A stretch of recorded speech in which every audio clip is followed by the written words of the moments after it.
गांव के एक छोर पर माधव नाम का एक बूढ़ा व्यक्ति रहता था, जिसके सफेद लंबे दाढ़ी और पुराने फटे कपड़े उसकी सादगी और गरीबी की निशानी थे। उसकी आंखों में एक अनोखी चमक थी जो किसी ने देखी नहीं थी। लोग अक्सर उसे देखकर सवाल करते कि वह इस कठिन जीवन में भी कैसे इतना शांत और संतुष्ट रहता है।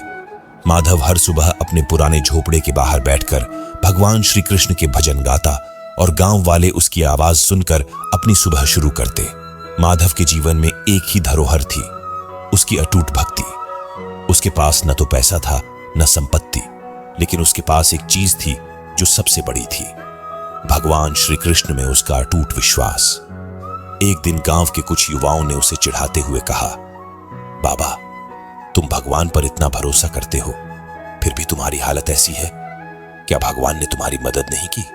यह सुनकर माधव मुस्कुराया और बोला, भगवान ने मेरी मदद तब की जब मैंने पहली बार उनका नाम लिया। मेरे पास जो शांति और संतोष है वह किसी दौलत से खरीदी नहीं जा सकती। लेकिन गांव में सब ऐसा नहीं सोचते थे।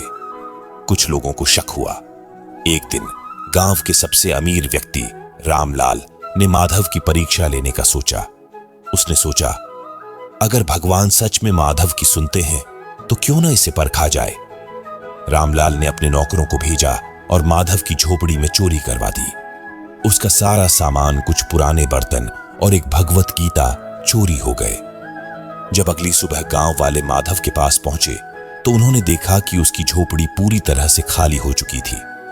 लोगों को लगा कि माधव अब निराश हो जाएगा, लेकिन उनके आश्चर्य के विपरीत माधव अब भी उसी शांति के साथ बैठकर भगवान का नाम जप रहा था। यह देखकर रामलाल और बाकी लोग हैरान हो गए। रामलाल ने कहा, बाबा, आपके पास अब कुछ भी नहीं बचा, क्या अब भी आप कहेंगे कि भगवान आपकी मदद करेंगे? माधव ने हंसते हुए कहा, रामलाल, जो कुछ था वह भगवान का था, उन्होंने लिया तो क्या हुआ? मेरी सच्ची दौलत मेरे दिल में है, भगवान की भक्ति। जो चीजें चली गईं वे सिर्फ अस्थायी थीं। अभी वह बात चल ही रही थी कि अचानक से गांव में एक अजीब घटना हुई। माधव की झोपड़ी के पास एक पेड़ की जड़ से एक चमचमाती चीज बाहर निकल आई। रामलाल और गांव के लोग उस दिशा में दौड़े और देखा कि वहां जमीन के अंदर से सोने के सिक्के निकल रहे थे। रामलाल और बाकी लोग यह देखकर हैरान रह गए। वह सोचने लगा कि शायद माधव की भक्ति का ही यह परिणाम है। लोग कहने लगे, बाबा, यह तो चमत्कार है। माधव ने एक गहरी सांस ली और मुस्कुराते हुए कहा, यह भगवान का संकेत है कि जो भी अपनी आत्मा से सच्ची भक्ति करता है उसकी हर जरूरत का ध्यान रखा जाता है। लेकिन यह सोना मेरे लिए नहीं है, इसे गांव के गरीब लोगों में बांट दो। भगवान ने मुझे जो दिया वह उनके लिए है जो इसकी सच्ची जरूरत में है। इस घटना के बाद गांव के सभी लोग माधव के पास आए और उन्होंने अपनी गलतियों के लिए माफी मांगी। रामलाल ने अपनी संपत्ति का एक बड़ा हिस्सा गांव के गरीबों में बांट दिया और माधव की तरह जीवन जीने का संकल्प लिया। माधव ने सभी को बताया कि सच्ची भक्ति का अर्थ सिर्फ पूजा पाठ से नहीं, बल्कि भगवान पर अटूट विश्वास और दूसरों की सेवा में है। यह कहानी एक सच्चे भक्त माधव की है, जिसने सादगी और सच्ची भक्ति से भगवान को महसूस किया और गांव के लोगों को भी यह सिखाया कि सच्ची दौलत मन की शांति और संतोष में होती है, न कि भौतिक वस्तुओं में। दोस्तों, हम सभी जीवन में कुछ खास खोजते हैं। यह खोज कभी पैसे के पीछे होती है, कभी रिश्तों में, तो कभी किसी और चीज में। लेकिन क्या आपने कभी सोचा है कि हमारे जीवन का असली उद्देश्य क्या है? अक्सर हमें लगता है कि अगर हमारे पास धन, सफलता और सामाजिक प्रतिष्ठा है तो हम संतुष्ट और खुश रह सकते हैं। लेकिन वास्तविकता यह है कि चाहे हम कितनी भी भौतिक चीजें हासिल कर लें, अगर हमारे जीवन में भगवान की उपस्थिति महसूस नहीं होती तो सब कुछ अधूरा सा लगता है। इसी अधूरेपन को पूरा करने के लिए हमें सच्ची भक्ति का रास्ता अपनाना पड़ता है। भक्ति शब्द सुनते ही हमारे दिमाग में मंदिर, पूजा, मंत्र और धार्मिक अनुष्ठानों का ख्याल आता है। लेकिन सच्ची भक्ति का मतलब केवल इन परंपरागत कर्मकांडों तक सीमित नहीं है। सच्ची भक्ति का असल मतलब है भगवान के प्रति वो निस्वार्थ प्रेम और समर्पण, जिसमें व्यक्ति अपनी हर सांस को भगवान के साथ जोड़ता है। जब हम हर काम, हर विचार, हर भावना के पीछे भगवान को महसूस करते हैं, तब वह सच्ची भक्ति होती है। यह कोई दिखावे की चीज नहीं है, बल्कि यह एक आंतरिक अनुभव है जो हमें अपने भीतर की शांति और संतोष तक ले जाता है। भगवान की उपस्थिति को महसूस करने के लिए सबसे पहले हमें अपने मन के शोर को शांत करना होता है। हमारी रोजमर्रा की जिंदगी में इतने सारे तनाव और अव्यवस्थाएं होती हैं कि हम अपने अंदर के उस मौन को सुन ही नहीं पाते जिसमें भगवान की आवाज छिपी होती है। भक्ति का असली रूप तब प्रकट होता है जब हम अपने मन को शांत करके भगवान की ओर ध्यान लगाते हैं। ध्यान एक शक्तिशाली तरीका है जो हमें हमारे असली अस्तित्व से जोड़ता है। जब हम नियमित ध्यान करते हैं तो हमें अपने भीतर एक गहरी शांति और संतुलन महसूस होता है। यह शांति ही भगवान की उपस्थिति का प्रतीक होती है। भक्ति का दूसरा महत्वपूर्ण पहलू है प्रेम और समर्पण। सच्ची भक्ति तब होती है जब हम भगवान के प्रति निस्वार्थ प्रेम रखते हैं, बिना किसी अपेक्षा के। इस प्रेम में कोई शर्त नहीं होती, यह पूरी तरह से समर्पण और त्याग का प्रेम होता है। जैसे एक माँ अपने बच्चे के लिए बिना किसी शर्त के प्रेम करती है, वैसे ही हमें भगवान के प्रति प्रेम और भक्ति का भाव रखना चाहिए। यह प्रेम न केवल हमें भगवान के करीब लाता है, बल्कि हमें अपने जीवन में शांति और आनंद भी प्रदान करता है। आजकल की तेज रफ्तार जिंदगी में हम सभी किसी न किसी चीज के पीछे भाग रहे हैं। हम हमेशा सोचते रहते हैं कि हमें आगे बढ़ना है, कुछ पाना है, लेकिन इस दौड़ में हम अक्सर भूल जाते हैं कि असली सफलता क्या है। सच्ची सफलता तब होती है जब हम अपने भीतर शांति और संतोष महसूस करते हैं, और यह शांति केवल सच्ची भक्ति के माध्यम से प्राप्त होती है। जब हम भगवान को अपने जीवन का हिस्सा बना लेते हैं, तब हमारी हर समस्या छोटी लगने लगती है, हर कठिनाई आसान हो जाती है। भगवान को महसूस करने के लिए हमें किसी खास जगह या समय की आवश्यकता नहीं है। भगवान हर जगह है, हर समय है। हमें बस अपनी आंखों को खोलने की जरूरत है। जब हम हर छोटे बड़े काम में भगवान को याद रखते हैं, तब हमें उनकी उपस्थिति का एहसास होता है।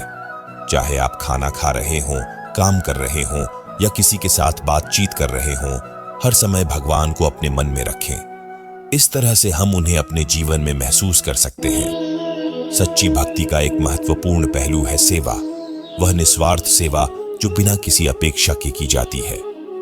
आज की दुनिया में जहां हर चीज में प्रतिस्पर्धा है और हर व्यक्ति कुछ पाने की इच्छा में लगा हुआ है, निस्वार्थ सेवा एक दुर्लभ गुण बन चुका है। लेकिन भक्ति का असली सौंदर्य इसी में है कि हम अपने कर्मों को स्वार्थ से परे जाकर भगवान के चरणों में अर्पित कर दें। जब हम सेवा करते हैं, चाहे वह किसी व्यक्ति की हो या समाज की, तो वह सेवा भगवान की सेवा बन जाती है। सेवा वह पुल है जो हमारे दिलों को भगवान से जोड़ता है। आपने देखा होगा कि जब हम किसी की मदद करते हैं तो हमारे भीतर एक अनोखा सुकून महसूस होता है।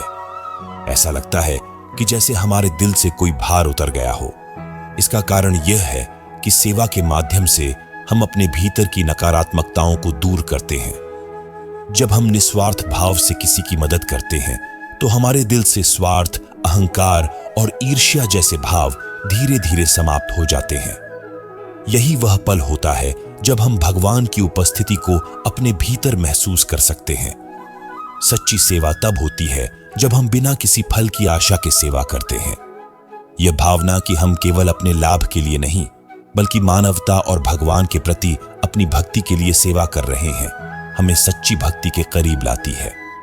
भगवान ने हमें इस दुनिया में इसलिए नहीं भेजा है कि हम केवल अपने लिए जिएं, बल्कि इसलिए कि हम एक दूसरे की मदद करके जीवन को सार्थक बनाएं। कभी कभी सेवा का मतलब केवल किसी को धन या वस्त्र दान देना नहीं होता। सेवा का अर्थ किसी के दुख में साथ देना, किसी को भावनात्मक समर्थन देना और किसी को सही मार्ग दिखाना भी होता है। सेवा के छोटे छोटे रूप हमारे जीवन को गहराई और उद्देश्य से भर देते हैं। अब बात करते हैं सत्संग की। आपने सुना होगा कि संगति का प्रभाव व्यक्ति के जीवन पर गहरा पड़ता है। जैसे अगर आप एक जलते हुए कोयले के पास बैठेंगे तो उसकी गर्मी आपको भी महसूस होगी। उसी तरह जब हम अच्छे लोगों, संतों और सच्चे भक्तों के साथ रहते हैं तो उनकी सकारात्मकता और ऊर्जा हमारे जीवन में भी प्रवेश करती है। सत्संग का असली अर्थ है अच्छे विचारों और अच्छे लोगों के साथ रहना।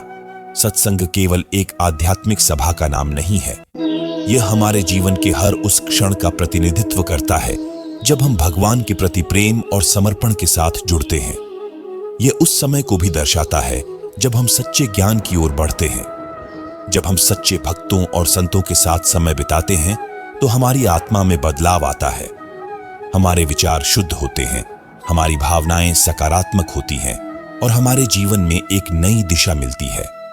जीवन में कई बार ऐसा होता है कि हम उन लोगों के साथ घुल मिल जाते हैं जिनके विचार, आदतें और दृष्टिकोण हमारी भक्ति यात्रा में बाधक बनते हैं। ऐसे समय में हमें यह समझना होता है कि संगति कितनी महत्वपूर्ण है। अगर हम ऐसे लोगों के साथ रहते हैं जो नकारात्मकता फैलाते हैं या भक्ति के प्रति उदासीन हैं, तो उनका असर हमारे मन पर भी पड़ता है।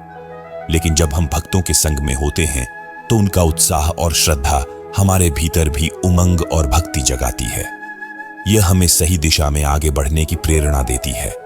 धैर्य सच्ची भक्ति का एक ऐसा स्तंभ है जो हमें भक्ति के मार्ग पर टिकाए रखता है।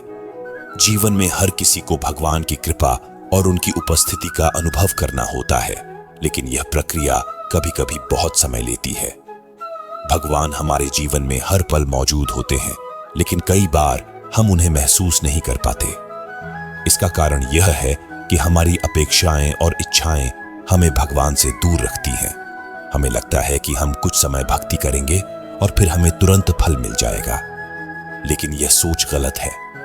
सच्ची भक्ति में धैर्य का होना अनिवार्य है। भक्ति कोई तात्कालिक लाभ देने वाली प्रक्रिया नहीं है, बल्कि यह एक दीर्घकालिक यात्रा है।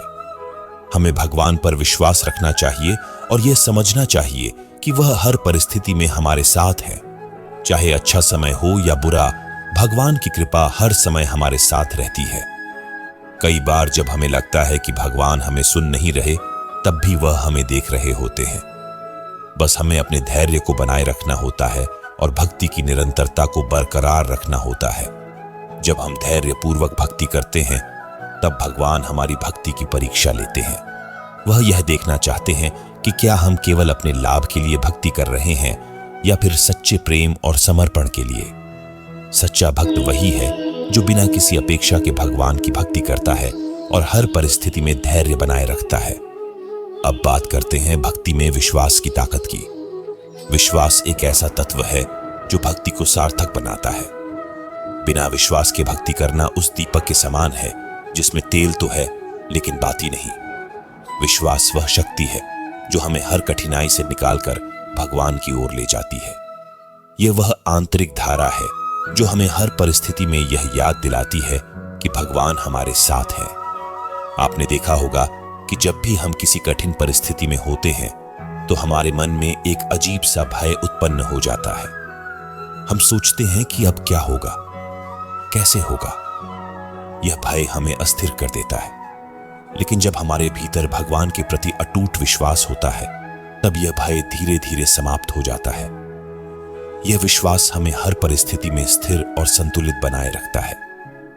भगवान के प्रति आंतरिक विश्वास हमारे जीवन की सबसे बड़ी ताकत है। जब हमें इस बात का यकीन होता है कि भगवान हर समय हमारे साथ हैं, तो हम किसी भी कठिनाई का सामना कर सकते हैं। यह विश्वास ही हमें अपने लक्ष्य की ओर आगे बढ़ने की प्रेरणा देता है। चाहे कोई विपत्ति हो या कोई आनंद का पल, हमें यह विश्वास रखना चाहिए कि हर चीज भगवान की योजना का हिस्सा है। श्रद्धा और विश्वास एक दूसरे के पूरक हैं। श्रद्धा वह भावना है जो हमें भगवान के प्रति आदर और प्रेम से भर देती है। जब हमारे मन में श्रद्धा होती है तो हमें हर चीज में भगवान की कृपा दिखाई देती है। हमें अपने जीवन के हर छोटे बड़े कार्य में भगवान की उपस्थिति का एहसास होता है। यह श्रद्धा हमें भगवान के करीब लाती है और हमारी भक्ति को सशक्त बनाती है।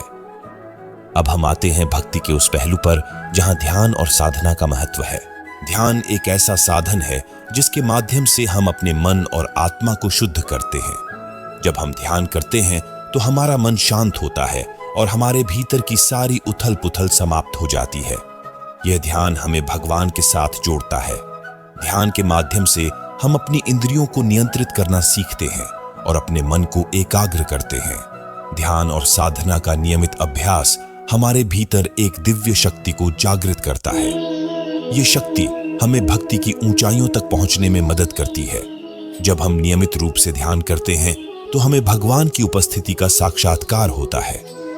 यह हमें हर दिन भगवान के करीब लाता है और हमारी भक्ति को गहरा बनाता है। सच्ची भक्ति का मार्ग न केवल प्रेम, श्रद्धा और समर्पण से भरा होता है, बल्कि इसमें धैर्य, विश्वास और सेवा भी उतने ही महत्वपूर्ण है। जब हम इन सभी गुणों को अपने जीवन में अपनाते हैं, तब हमें भगवान की उपस्थिति का वास्तविक अनुभव होता है।